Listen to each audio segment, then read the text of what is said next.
create your own family. You can create your own family of loving people, and you can love your family from a little further distance if that's what needs to happen to be healthy.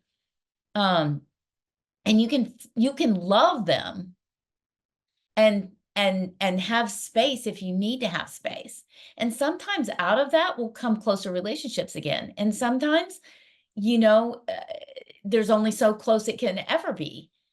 Because if the other person's not growing too, which you have no control over, you only have control over loving and growth in yourself and forgiving and allowing them to be whoever they are without trying to make them be who they're not, right? And sometimes that's enough to improve your relationship, right? Because if you can love them right where they are and not need them to be a certain way, like you may have a parent and you really would love to have a type of relationship you've seen other, say, mother-daughters have.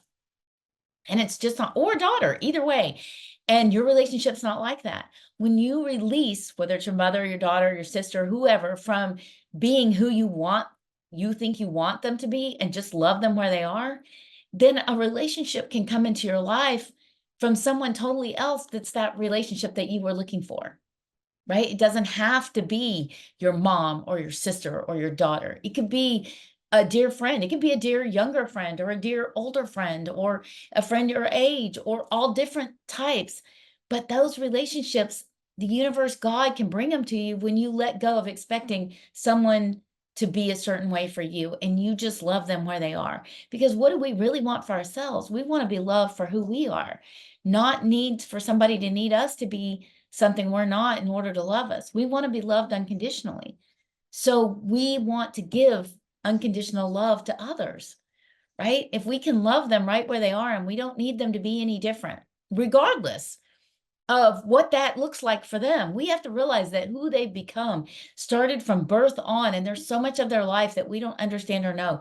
Even if they were a sibling and we grew up in the same household, they still had enough different experiences, not just with parents, but with coaches and teachers and friends and life. So many things happen to us that are different. Nobody walks the same journey each of us does. We each have our very own journey and our very own pain points and our very own challenges and gifts. And so nothing ever looks the same. And if we can really take that in, it's very helpful, especially when you encounter somebody that is more challenging.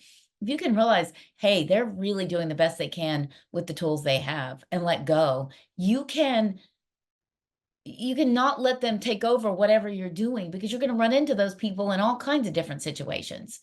And they're not always going to be, somebody that you can remove at that point in time. Like they might be in your workspace, not necessarily right next to you, but in your work environment or and so when you can view it differently and react more healthily, your mind space stays better. And what you attract closer around you is so much richer and cleaner and beautiful out of learning that.